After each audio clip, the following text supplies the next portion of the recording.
ساری صدیوں پہ جو بھاری ہے وہ لمحہ ملتا، ساری صدیوں پہ جو بھاری ہے وہ لمحہ ملتا، کاش سرکار دو عالم کا زمانہ ملتا، آپ کو دیکھتا مکے سے میں ہجرت کرتے، آپ کا نقش قدم آپ کا رستہ ملتا، آپ کو دیکھتا طائف میں دعائیں دیتے، آپ کو دیکھتا طائف میں دعائیں دیتے، یوں میرے صبر و تحمل کو سلیقہ ملتا، آپ کے سامنے رکھ دیتا میں سب کچھ لا کر، نصرت دین کے لیے جب بھی اشارہ ملتا، اپنا گھر بار لٹا دیتا تو اس کے بدلے حب سرکار مدینہ کا خزانہ ملتا، آپ کے پیچھے کھڑے ہو کے نمازیں پڑھتا، آپ کے پیچھے کھڑے ہو کے نمازیں پڑھتا، آپ کے قدموں کے پیچھے مجھے سجدہ ملتا، بھول جاتا میں کسی طاق میں رکھ کر آنکھیں، آپ کو دیکھتے رہنے کا بہانہ ملتا، آپ کی طرح بٹھاتا میں اسے شانوں پر، راہ میں آپ کا جب کوئی نواسا ملتا، زندگی آپ کے قدموں میں بسر ہو جاتی، زندگی آپ کے قدموں میں بسر ہو جاتی، جاں فدا کرنے کی خاطر مجھے غزوہ ملتا، حشر تک میری غلامی یوں ہی قائم رہتی، حشر تک میری غلامی یوں ہی قائم رہتی، میری ہر نسل کو فخری یہی ورثہ ملتا، میری ہر نسل کو فخری یہی ورثہ ملتا، کاش سرکار دو عالم کا زمانہ ملتا۔ صدر محترم، علماء کرام، محترم بزرگوں، نوجوان ساتھیوں، ماں اور بہنوں، پیارے بچوں، میرے بھائیوں، سیمانچل کا یہ علاقہ میرے لیے اب نیا علاقہ نہیں ہے، میں اس علاقے کو جانتا ہوں اور اس علاقے کے لوگ مجھ کو بہت اچھی طریقے سے جانتے ہیں۔ پورے ہندوستان میں اب لوگ یہ کہتے ہیں کہ مولانا آپ کے سب سے زیادہ پروگرام سیمانچل کے علاقے میں ہوتے ہیں، بلکہ آپ یقین کریں میری مجبوریاں ہوتی ہیں، ورنہ شاید اکتوبر، نومبر، دسمبر کا جو مہینہ ہے اگر میں اس علاقے میں آنا چاہوں، اللہ کا شکر ادا کرتا ہوں، اللہ کی توفیق ہے، شاید روزانہ میرا پروگرام اس علاقے میں رہے، لیکن وہ میری مجبوریاں ہوتی ہیں۔ ڈیلی میں فون آتا ہے، میں منع کرتا ہوں، نہیں میرے پاس وقت نہیں ہے۔ اتنے جلسے ہو رہے ہیں، پروگرام ہو رہے ہیں، کبھی ہم نے اور آپ نے اس بات پر غور کیا ان سارے جلسوں میں، چاہے اردو کے مقرر ہوں چاہے بنگلہ کے ہوں، جو تقریریں ہوتی ہیں، ان تقریروں کا مقصد کیا ہے، ان کا پرپس کیا ہے، کیوں یہ تقریریں کیوں ہو رہی ہیں؟ مدرسے والے کہہ سکتے ہیں صاحب ہمیں تو چندہ کرنا ہے، ہم تو اس لیے جلسہ کرا رہے ہیں، ہمارے علاقے کا ایک رواج ہے، ہم نہیں کرائیں گے ہمارا چندہ نہیں ہوگا۔ لیکن کبھی آپ نے غور کیا کہ یہ پروگرام جو ہوتے ہیں اس کو ہم کہتے ہیں کہ اصلاح معاشرہ کے لیے ہوتے ہیں، سماج کے سدھار کے لیے ہوتے ہیں، لیکن کیا سماج میں سدھار ہو رہا ہے؟ نہیں ہو رہا ہے۔ سماج میں دن بدن برائیاں بڑھتی چلی جا رہی ہیں، تقریریں پہلے سے زیادہ ہو رہی ہیں، جلسے پہلے سے زیادہ ہو رہے ہیں، علماء پہلے سے زیادہ خرچ کر کے بلائے جا رہے ہیں، اس کے باوجود معاشرے کی اصلاح نہیں ہو رہی ہے۔ کیوں نہیں ہو رہی ہے؟ میں چاہتا ہوں کہ تقریر کو آگے بڑھانے سے پہلے اس سوال کا جواب دے کر کے میں بات آگے بڑھاؤں۔ اتنی کوشش ہو رہی ہے، اتنی محنت ہو رہی ہے، اتنی انرجی خرچ ہو رہی ہے، اتنا پیسہ خرچ ہو رہا ہے، سماج کا سدھار کیوں نہیں ہو رہا ہے؟ برائیاں کیوں نہیں کم ہو رہی ہیں؟ آئیے قرآن کریم سے ہم اس سوال کا جواب پوچھتے ہیں۔ قرآن کریم جواب دیتا ہے، یا ایھا الذین آمنوا علیکم انفسکم لا یضرکم من ضل اذا اہتدیتم۔ اے ایمان والو، سماج کی اصلاح اور سماج کا سدھار اس لیے نہیں ہو رہا ہے کہ ہمیشہ تمہاری انگلی دوسروں کی طرف اٹھتی ہے۔ ہر انسان چاہتا ہے دوسرا سدھر جائے، ہر انسان چاہتا ہے دوسرے کی اصلاح ہو جائے۔ علیکم انفسکم، اے ایمان والو پہلے اپنی چنتا کرو، اپنی فکر کرو، اپنی اصلاح کرو، اپنی فکر کرو، اپنے گریبان میں جھانکو، اپنے دامن پہ پڑے ہوئے دھبوں کو دیکھو۔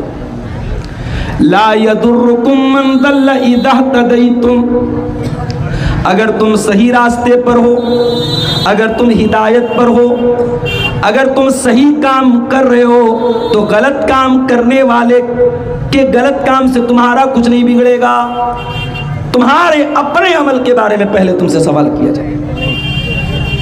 یہ ہے مین وجہ، یہ ہے اصل وجہ سماج کی اصلاح کی تمام کوششیں ناکام ہو رہی ہیں۔ ہم تقریر سن رہے ہیں، ایک کان سے سنا دوسرے کان سے اڑا دیا۔ ہمیں عمل نہیں کرنا ہے، ہمیں اپنی اصلاح نہیں کرنا ہے، ہمیں مزہ لینا ہے۔ مولانا نے دوسروں کے بارے میں کیا کہا؟ ہم ہمیشہ دوسروں پر نشانہ سادھتے ہیں، ہم اپنے گریبان میں جھانکنے کی کوشش نہیں کرتے۔ صحابہ کرام کے اندر یہی چیز تو نہیں تھی میرے بھائی۔ صحابہ کرام پہلے اپنی فکر کرتے تھے۔ ایک صحابی ہیں، ان کا نام ہے حنظلہ رضی اللہ تعالیٰ۔ حنظلہ رضی اللہ تعالیٰ ایک دن گھر سے نکلے، راستے میں ابو بکر صدیق ملے، کہا کہ اے حنظلہ کیا بات ہے، کہاں جا رہے ہو؟ کہا اللہ کے نبی کے پاس جا رہا ہوں۔ کہا کہ حنظلہ کیا بات ہے، کیوں جا رہے ہو؟ کہا اے ابو بکر صدیق، میں اللہ کے نبی کے پاس ایک سوال کرنے جا رہا ہوں۔ سوال یہ ہے کہ جب ہم اللہ کے نبی کے پاس بیٹھتے ہیں، جب جنت کی باتیں ہوتی ہیں، جہنم کی باتیں ہوتی ہیں، آخرت کی باتیں ہوتی ہیں، ایسا لگتا ہے کہ جنت کو اپنی آنکھوں سے دیکھ رہے ہیں، جہنم کو اپنی آنکھوں سے دیکھ رہے ہیں۔ دل میں اللہ کا ڈر پیدا ہوتا ہے، اللہ کے عذاب کا خوف دل میں پیدا ہوتا ہے۔ لیکن اے ابو بکر، جب بیوی بچوں میں لگ جاتے ہیں، جب دنیا داری میں لگ جاتے ہیں، جب گھر کے کاروبار میں لگ جاتے ہیں، پھر دل کی وہ کیفیت ختم ہو جاتی ہے، پھر دل کی وہ حالت ختم ہو جاتی ہے۔ اور مجھے ایسا لگتا ہے کہ یہ تو منافق کی پہچان ہوتی ہے کہ کبھی اس کے دل میں ایمان بڑھ جاتا ہے، کبھی گھٹ جاتا ہے۔ یہ تو منافق کی پہچان ہے کہ کبھی بہت اللہ سے ڈرنے کی بات کر رہا ہے اور کبھی دل میں اللہ کا کوئی ڈر نہیں ہے۔ اس لیے ابو بکر صدیق مجھے ڈر پیدا ہو گیا کہ کہیں میں منافق تو نہیں ہو گیا۔ حضرت ابو بکر صدیق نے کہا، اے حنظلہ، سوال تو تمہارا جینوئن ہے، سوال تو تمہارا صحیح ہے، یہ تو ہم بھی محسوس کرتے ہیں، چلو چل کر کے اس کو اللہ کے نبی سے کلیئر کر لیتے ہیں۔ اب یہ دونوں ہستیاں جناب محمد الرسول اللہ صلی اللہ علیہ وسلم کے پاس آتی ہیں۔ حضرت حنظلہ کہتے ہیں، اللہ کے نبی ایسا ایسا معاملہ ہے اور مجھے ایسا لگتا ہے کہ میں منافق ہو گیا ہوں۔ نافق حنظلہ، اے اللہ کے نبی، حنظلہ تو منافق ہو گیا ہے۔ حضرت حنظلہ نے دوسروں پر فتوے نہیں لگائے، دوسروں کو منافق نہیں کہا، اپنے آپ کو کہا کہ اے اللہ کے نبی، مجھے یہ ڈر ہو رہا ہے، مجھے یہ ڈاؤٹ ہو رہا ہے کہ کہیں میں منافق تو نہیں ہو گیا۔ آپ نے فرمایا، اے حنظلہ، جب تم میری مجلس میں بیٹھتے ہو، جب جنت کی باتیں ہوتی ہیں، جہنم کی باتیں ہوتی ہیں، اے حنظلہ، اگر تم ہر وقت اسی حالت پہ رہو گے، اگر تمہارا ایمان ہمیشہ اسی حالت میں رہے گا، لَصَافَحَتْكُمُ الْمَلَائِكَةُ عَلَىٰ فُرُوشِكُمْ، تو اے حنظلہ، تمہارے بستر پر آ کر کے فرشتے تم سے مصافحہ کریں گے۔ اتنے اللہ والے بن جاؤ گے، مگر یہ پاسبل نہیں ہے، یہ ممکن نہیں ہے کہ دل ہمیشہ ایک حالت میں رہے۔ اے حنظلہ، دل کے اندر ایمان گھٹتا ہے، بڑھتا ہے، اپ اینڈ ڈاؤن ہوتا ہے، اوپر اور نیچے ہوتا ہے، اس کا مطلب یہ نہیں ہے کہ تم منافق ہو گئے۔ میرے عزیزوں، میرے بھائیوں، حضرت حنظلہ کو اگر فکر ہوئی، سب سے پہلے اپنی فکر ہوئی، انہوں نے اپنے بارے میں جا کر کے پوچھا، اے اللہ کے نبی، میں تو منافق نہیں ہو گیا۔ اور آگے بڑھیے، اللہ کے نبی کے ایک صحابی ہیں، نام نوٹ کر لو، حذیفہ بن یمان۔ یہ کون صحابی ہیں؟ یہ اللہ کے نبی کے سیکریٹری تھے۔ سیکریٹری کس کو بولتے ہیں؟ جس کو راز کی باتیں بتائی جائیں۔ اللہ کے نبی نے ان کو بہت ساری راز کی باتیں بتائی تھی، حتیٰ کہ حضرت حذیفہ ابن یمان کو اللہ کے نبی نے مدینہ کے اندر رہنے والے منافقوں کی لسٹ بھی بتائی تھی۔ اور صحابہ کرام حضرت حذیفہ کے اوپر اتنا وشواس کرتے تھے، اتنا بھروسہ کرتے تھے کہ اگر کسی کے جنازے میں حضرت حذیفہ شامل نہیں ہوتے تھے، لوگ سمجھ جاتے تھے وہ مسلمان کا جنازہ نہیں، منافق کا جنازہ ہے۔ اتنا وشواس کرتے تھے۔ حضرت حذیفہ رازدار رسول تھے، نبی نے ان کو راز کی باتیں بتائی تھی۔ حضرت حذیفہ کے پاس ایک دن حضرت عمر آتے ہیں اور حضرت عمر حضرت حنظلہ کا ہاتھ، حضرت حذیفہ کا ہاتھ پکڑ کے کہتے ہیں، اے حذیفہ، سچ بتانا، اللہ کے نبی نے آپ کو منافقوں کی جو فہرست بتائی تھی، منافقوں کی جو لسٹ بتائی تھی، اے حذیفہ، اللہ کا واسطہ دے کر کے کہتا ہوں، سچ بتانا، اس لسٹ میں کہیں عمر ابن خطاب کا نام تو نہیں ہے، اس میں کہیں میرا نام تو نہیں ہے۔ حضرت حذیفہ نے کہا، کیسی بات کر رہے ہیں اے عمر، اے امیر المومنین، کیسی بات کر رہے ہیں، آپ کبھی اس لسٹ میں نہیں ہو سکتے، میں گواہی دیتا ہوں آپ کے ایمان کی، آپ اس لسٹ میں نہیں ہیں۔ حضرت عمر جیسا انسان، اس کو اپنی فکر ہے میرے بھائی، کہ کہیں ایسا تو نہیں مجھ سے کبھی کوئی ایسی چوک ہو گئی ہو کہ نبی نے منافقوں کی جو لسٹ بتائی ہے، کہیں اس لسٹ میں میرا نام تو نہیں ہے۔ آج کون اپنے آپ کو منافق سمجھنے کو تیار ہے؟